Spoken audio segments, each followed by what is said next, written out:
दोस्तों hero Honda जो कि इंडियन कंपनी हीरो और जापान की कंपनी होंडा के कोलैबोरेशन से बनी थी। हीरो होंडा दुनिया में सबसे अच्छी टू व्हीलर बनाने वाली कंपनी थी, पर काफी प्रॉफिटेबल होने के बाद भी ये अलग क्यों हो गई और अलग होने के बाद इन पर क्या इम्पैक्ट पड़ा, बात करेंगे इस वीडियो में। तो ये बात है 1956 की, जब बृजमोहन लाल हीरो कंपनी की शुरुआत करते हैं। ये एक साइकिल बनाने वाली कंपनी हुआ करती थी और 1975 तक ये इंडिया की सबसे बड़ी साइकिल बनाने वाली कंपनी बन जाती है और फिर वो इसे इंटरनेशनल मार्केट में उतारते हैं और 1986 तक हीरो सिर्फ इंडिया की नहीं बल्कि पूरे दुनिया की साइकिल्स बनाने वाली सबसे बड़ी कंपनियों में से एक बन जाती है। पर तभी वो देखते हैं कि फॉरेन में मोटरसाइकिल बिजनेस काफी तेजी से बढ़ रहे हैं, पर इंडिया में लोगों के पास स्कूटर और मोपेड के अलावा कोई और ऑप्शन नहीं है, इसलिए वो इंडियन मार्केट में मोटरसाइकिल्स भी उतारना चाहते थे। पर दिक्कत ये थी कि उस समय उनके पास इंजन बनाने की टेक्नोलॉजी नहीं थी, जिसके बिना मोटरसाइकिल्स बनाना इम्पॉसिबल था और इसलिए उन्होंने उस टाइम की दुनिया की सबसे बड़ी मोटरसाइकिल बनाने वाली कंपनी होंडा को प्रपोजल भेजा। हीरो इंडिया की काफी बड़ी कंपनियों में से एक थी और ये प्रपोजल देखकर होंडा को भी लगा कि ये इंडिया में बिजनेस सेटअप करने का बढ़िया मौका है और इसीलिए इन दोनों कंपनी में 1984 में एग्रीमेंट हो जाता है कि हीरो बाइक्स के लिए बॉडी बनाएगा और होंडा उसके लिए इंजन सप्लाई करेगा। और साथ ही में इन दोनों कंपनीज ने एक एनओसी भी साइन करी थी, जिसके अकॉर्डिंग दोनों ही एक दूसरे के मुकाबले फ्यूचर में कभी भी कोई प्रोडक्ट नहीं लॉन्च करेंगे। तो ये सारे कागजी काम करने के बाद हीरो होंडा की शुरुआत हो जाती है, जिसका सबसे पहला प्लांट हरियाणा में बनता है। और जब हीरो होंडा अपनी पहली बाइक CD100 को लॉन्च करती है तो वो काफी तेजी से पॉपुलर हो जाती है, क्योंकि इंडिया में एक तो बाइक का कॉन्सेप्ट काफी नया था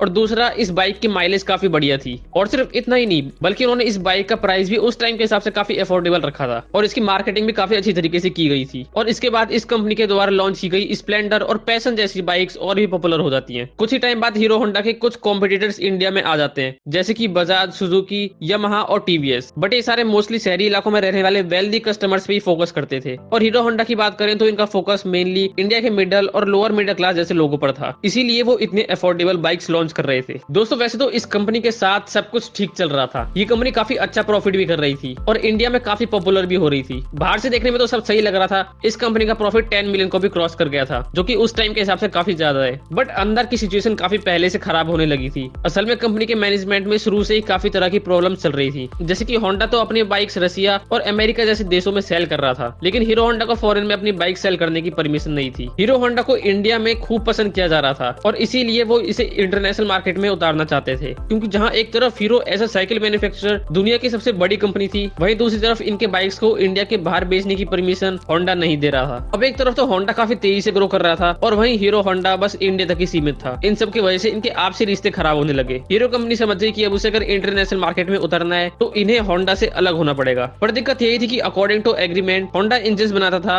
और हीरो बाइक्स के लिए बॉडी बनाती थी, तो हीरो को अब खुद की इंजन पे काम करना जरूरी था और फिर उन्होंने इंजन पर काम करना भी चालू कर दिया। और हीरो होंडा से उनके हिस्से में जितना ही प्रॉफिट आता था उसमें से काफी पैसे वो खुद की इंजन बनाने में खर्च करते थे। अब जैसे कि मैंने आपको बताया था कि हीरो होंडा से कॉम्पिटिट करने इंडिया में कुछ और टू व्हीलर ब्रांड्स भी आ चुके थे, जैसे कि सुजुकी, बजाज, यामाहा और टीवीएस जैसे। इनसे कॉम्पिटिट करने के लिए 1999 में Honda motorcycles and scooter India नाम से एक अलग कंपनी स्टार्ट कर देती है और एक्टिवा नाम से स्कूटी भी लॉन्च कर देती है, जो कि इन दोनों कंपनीज के बीच में साइन हुई एनओसी के बिल्कुल खिलाफ था। इन सब कारणों की वजह से हीरो और होंडा 26 सालों बाद 2011 में अलग हो जाते हैं। तो जिस होंडा कंपनी के साथ हीरो बाइक्स के मार्केट में उतरा था, वही अब उनका सबसे बड़ा कॉम्पिटिटर बन चुका था। काफी लोगों का कहना था कि हीरो कंपनी होंडा से अलग होकर बिल्कुल भी नहीं चल पाएगी, बट ऐसा बिल्कुल नहीं हुआ। हीरो एक बढ़िया इंजन बनाने में सक्सेसफुल होते हैं और हीरो ने होंडा से अलग होने के बाद अपना लोगो, नाम और टैगलाइन भी चेंज कर दिया था। उन्होंने अपना नाम बदल कर रख दिया था हीरो मोटोकॉर्प और हीरो फिर से इंडिया के लोगों का दिल जीतने में कामयाब हुई। और अगर आज की बात करें तो अकॉर्डिंग टू 2023 हीरो इंडिया में 32% टू व्हीलर्स का शेयर रखती है और सेकंड नंबर पे होंडा है, जो कि 27% शेयर रखती है। तो दोस्तों ये थी हीरो और होंडा के अलग होने की कहानी। तो आई होप कि आपको वीडियो इन्फॉर्मेटिव लगी होगी और ऐसी वीडियोस देखने के लिए चैनल को सब्सक्राइब जरूर करें।